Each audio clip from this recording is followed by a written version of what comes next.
창세기 16장입니다. 창세기 16장 6절부터 읽겠습니다. 아브라함이 사레에게 이르되 당신의 요종은 당신의 수중에 있으니 당신의 눈에 좋을 대로 그에게 행하라 하매 사레가 하갈을 학대하였더니 하갈이 사레 앞에서 도망하였더라. 여호와의 사자가 광야 샘물 곁 곧 술길 샘 곁에서 그를 만나 이르되 사레의 요종 하갈아 너가 어디서 왔으며 어디로 가느냐. 그가 이르되 나는 내 여주인 사레를 피하여 도망하나이다. 여호와의 사자가 그에게 이르되 내 여주인에게로 돌아가서 그 수하에 복종하라. 아멘. 창세기 16장의 내용은 아브라함의 사레가 자신의 여종 하갈을 아브라함에게 첩으로 줍니다. 하갈을 통해서 자녀를 얻으려고 하죠. 가나안 땅에 이제 거주한 지 10년이 지났는데 여전히 자녀가 없었습니다. 그런데 하갈이 임신을 했을 때 내가 이제 임신을 했으니까 자녀가 없는 여주인이 아무것도 아니네 하면서 사레를 멸시하기 시작합니다. 사레가 너무 힘들었겠죠. 그래서 그 자기가 불만을 아브라함에게 토로합니다. 내가 당신에게 준 그 여종이 어떻게 나를 임신했다고 나를 이렇게 멸시하냐. 아브라함이 사레에게 뭐라고 하냐면 당신의 여종은 당신 수중에 당신 손안에 있으니까 당신 눈에 좋을 대로 행하라. 죽이든 살리든 당신 뜻대로 하라는 거예요. 참 아브라함은 이런 말들이 좀 이해가 안 되죠. 그래도 유일하게 자신의 혈육을 임신한 여자인데 어떻게 아내 눈에 좋을 대로 하라. 그때 종을 죽이고 살리는 권한이 주인에게 있지 않습니까? 근데 아브라함은 그렇게 하라는 거예요.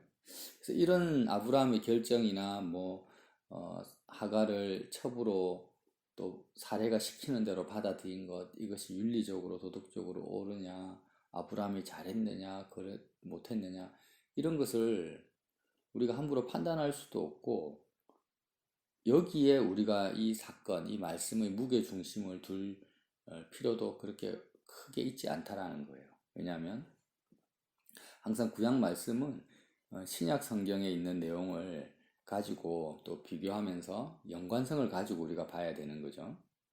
갈라디아서 4장 말씀에 의하면 이 사레와 하갈의 관계를 어떻게 설명하고 있냐면 이 사레는 하늘의 예루살렘이다. 하갈은 땅의 예루살렘이다. 이렇게 표현을 합니다. 그래서 하늘의 예루살렘은 언약의 백성을 말하고 하늘의 예루살렘으로부터 태어난 언약의 백성이 복음을 받아들인 약속의 자녀다. 이삭이다. 그리고 이거는 자유하는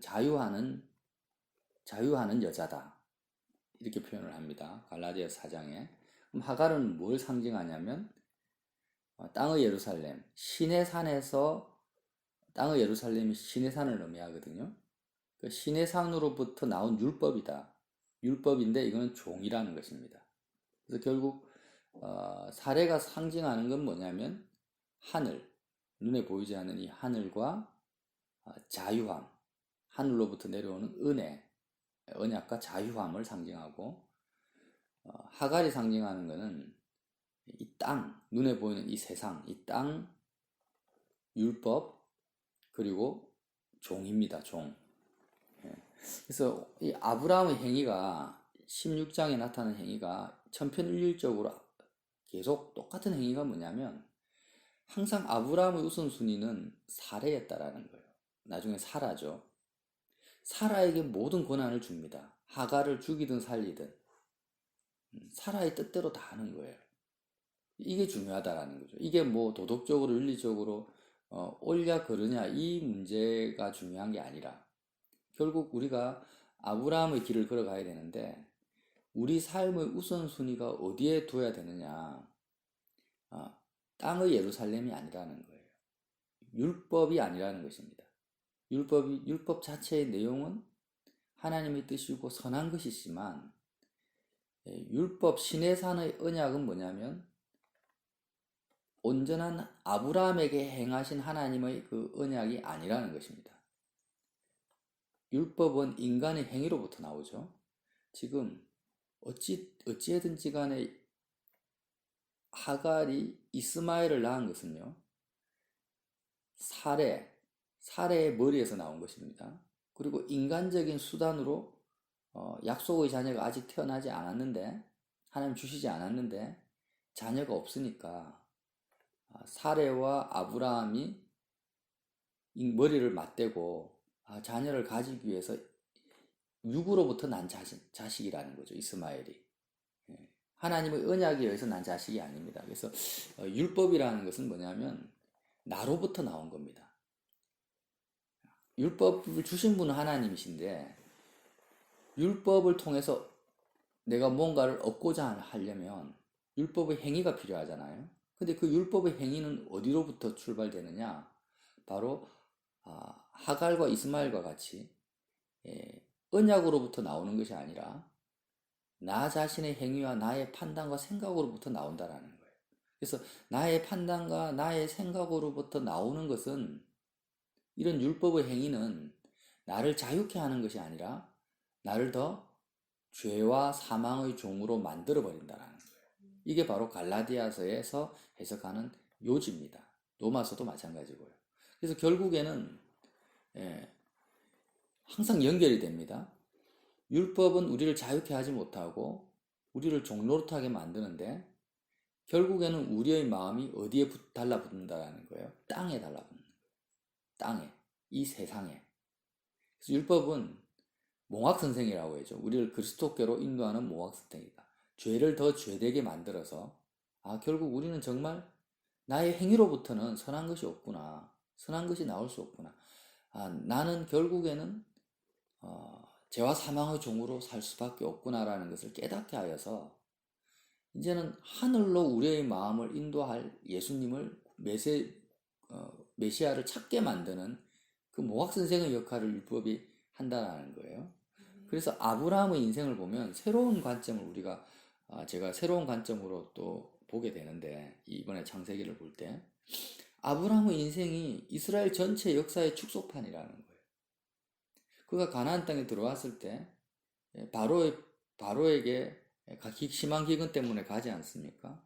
그래서 거기서부터 사례를 아브라함의 마음에서 죽이고 다시 출애굽할 때 많은 금과 은과 양을 가지고 나온 것이 축소판 출애굽이라고 했고 또 롯을 구하기 위해서 가나안의 여러 왕들과 전쟁을 해서 승리한 것이 가나안 정복 전쟁의 축소판을 아브라함 인생에서 경험한 거라고 이제 나눴지 않습니까? 근데 이제 그 사건이 있은 다음에 지금 이게 또 펼쳐지는데 아브라함의 인생에서 단기적인 사건이죠. 그 바로 왕의 사건이나 롯의 그 조카 롯을 구하기 위한 전쟁은 그렇게 오랜 기간이 아닙니다. 그런데 인생에서 아주 굉장히 오랜 기간 동안 씨름하는 사건이 펼쳐지는데 뭐냐면 사라와 하갈의 갈등입니다.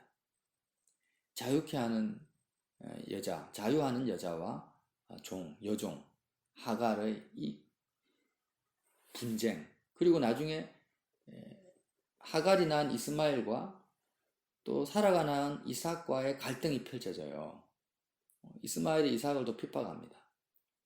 그러니까 이게 마치 어느 정도 기간이냐면은 오늘 16장에 보면은 가나안 땅에 거주한 지 10년 후라 했으니까 이때 아브라함의 나이가 몇 세였다고 합니까? 84세, 86세예요. 그러니까 86세 때 이스마엘을 낳았단 말이에요. 그럼 100세 때 이삭을 낳았으니까 16년 동안 최소한 14년 동안 이제 계속 이삭이 없는 상태에서 하갈과 이스마엘을 아브라함이 가족으로 부양을 한 겁니다. 그러면 14년 동안 있다가 이제 이삭이 태어났는데 이삭이 몇 세인지는 잘 모르겠지만 이스마엘과 이삭이 친구처럼 막 뛰어놀 때 그러니까 최소한 5년, 6년, 7년은 지났겠죠. 거의 20년 이상의 시간을 아브라함의 인생에서 어떤 갈등이 계속되어집니까? 사라와 하갈의 갈등, 이삭과 이스마엘의 갈등이 계속되어지는 거예요. 결국 나중에 가면은 하나님께서 이스마엘과 하갈을 쫓아내라는 거죠. 그래서 아브라함이 굉장히 고심을 심히 근심하다가 하나님의 말씀대로 하갈과 이스마엘을 완전히 광야로 쫓아내는 사건이 또 펼쳐지는 거죠. 그래서 이런 아브라함의 인생에 자유케 하는 하늘의 그 예루살렘으로 상징되는 사라와 땅의 예루살렘, 시내산 율법으로 상징되는 하갈의 그 갈등이 최소한 20년 이상 계속 반복되어지는 것이 마치 뭐와 같습니까? 이스라엘 백성들이 율법과 언약의 그 메시아의 언약과의 갈등 속에서 이스라엘 역사가 굉장히 오랜 시간 동안 예수님이 오실 그 시대까지 반복되어지고 갈등이 계속 일어나잖아요. 그 언약과 율법의 그 복음과 율법의 그 갈등의 그 이스라엘 역사가 아브라함의 인생에서 또 축소판으로 펼쳐지는 거예요.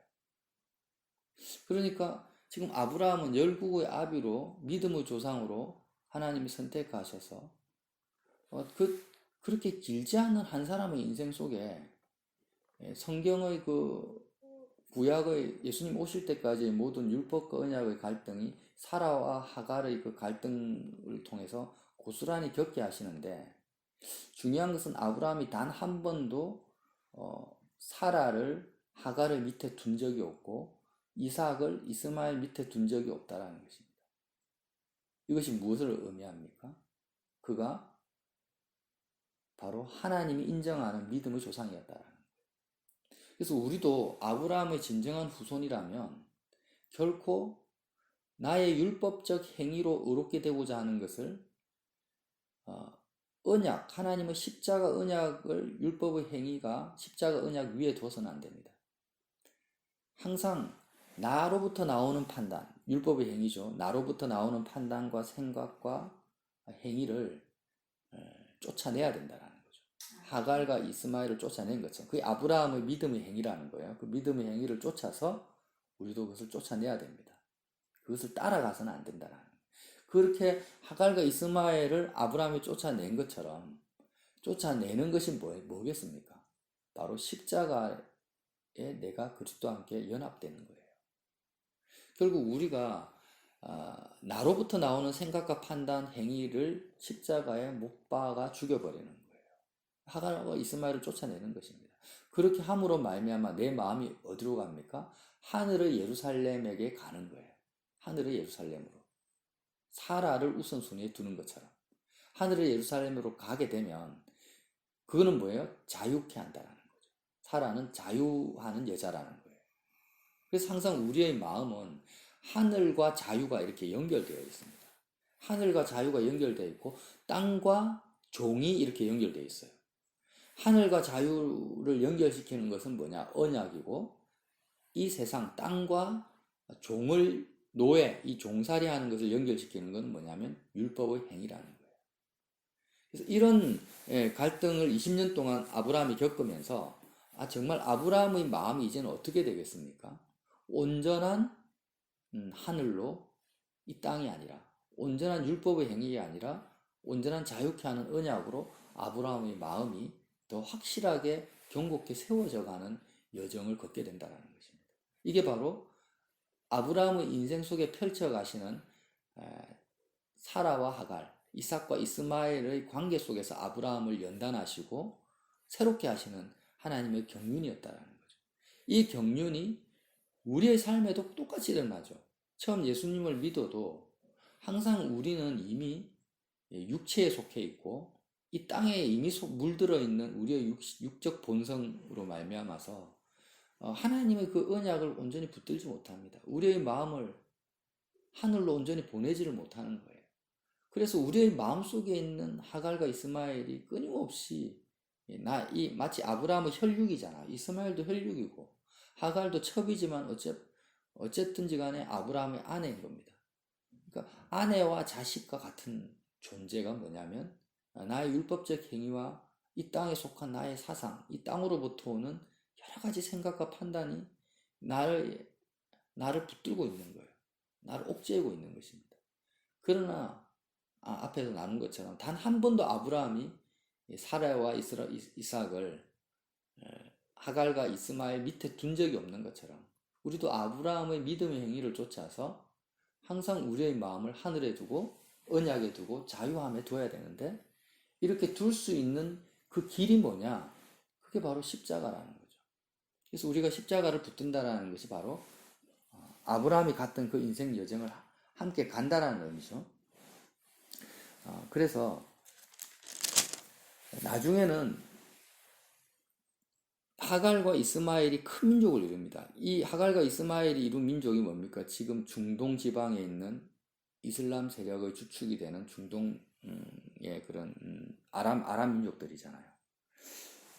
근데 12절에 보니까 앞으로 하갈이 낳을 그 자녀가 어떻게 되냐? 사람 중에 들나귀 같이 되리니 그의 손이 모든 사람을 치겠고 모든 사람의 손이 그를 칠지며 그가 모든 형제와 대항해서 살리라. 역사적으로도 이게 복합적 의미라고 생각하거든요. 실제로 중동에 있는 그 아랍 민족들이 지금도 전 세계에 여러 막 테러를 일으키고 전쟁을 일으키지 않습니까? 뭐 그런 의미도 될 수도 있고 또 하나는 어떤 의미냐면은 모든 형제와 대항하며 살리라. 모든 사람들의 심령 가운데 이 율법의 행위가 있다라는 거예요. 그리고 이 율법의 행위가 사람들을 사로잡아서 다 어디로 끌고 옵니까? 예, 죄와 사망의 그 올무 속으로 끌고 온다라는 것입니다. 예, 그래서 지금도 이슬람교가 얼마나 율법적이고 기복적인지 몰라요. 거기에 한번 딱 들어가 버리면 이제는 전투적인 사람이 되고 싸우는 사람이 되는데 참 현재 역사가 그대로 펼쳐지는데 내가 굳이 또 이슬람 교인이 아니라 할지라도 우리의 마음속에는 우리를 대항해서 싸우는 세력이 있다라는 거예요. 우리의 마음속에 모든 사람의 마음속에 다 있습니다. 이 하갈과 이스마엘의 세력이 있다라는 거예요. 그래서 우리가 오늘도 싸우는 거예요. 우리가 우리 눈에 보이고 우리 귀에 들리는 여러 상황과 사건들이 끊임없이 우리를 대항해서 싸웁니다. 어떻게 해요? 우리를 종으로 삼으려고 소리치는 거예요. 내가 최고다, 내가 최고다. 야, 지금 네 눈에 보이는 이 사건이 너의 삶에서 제일 중요한 거야. 너가 먹고 사는 이것이 너의 삶에서 제일 우선적인 일이야. 이렇게 하면서 우리를 싸우는 겁니다. 그럴 때마다 우리가 거기에 우선순위를 두지 말고 항상 아브라함처럼 사라와 이삭을 우선순위에 둬야 되는데 이렇게 우선순위에 두지 않으면 우리는 자유할 수가 없습니다. 우리에게 자유가 없다는 거예요. 왜 우리의 마음속에서 평강을 빼앗기고 자유를 빼앗깁니까? 우리가 싸움에서 지니까요. 항상 이 땅에 속한 율법의 행위에 우리의 마음이 넘어가 버리니까 그 싸움에서 지는 거예요. 그 싸움을 싸워야 된다는 거죠. 그래서 결국에는 아브라함의 행위가 바로 계속 믿음의 여정이 우리의 삶의 여정과 똑같다. 참 희한하죠. 하나님께서 아브라함을 왜 믿음의 조상으로 세우셨고 이렇게 아브라함의 인생 자체가 인생의 삶 여정 자체가 성경입니다. 이스라엘의 역사입니다. 그리고 오늘날 우리의 삶과 똑같다라는 거예요. 복음이고. 그래서 이러한 관점에서 이 사건을 살펴보고 뭐 아브라함이 잘했니? 사례가 왜 이렇게 정이 없니? 하갈을 어떻게 임신한 여자를 쫓아낼 수 있니?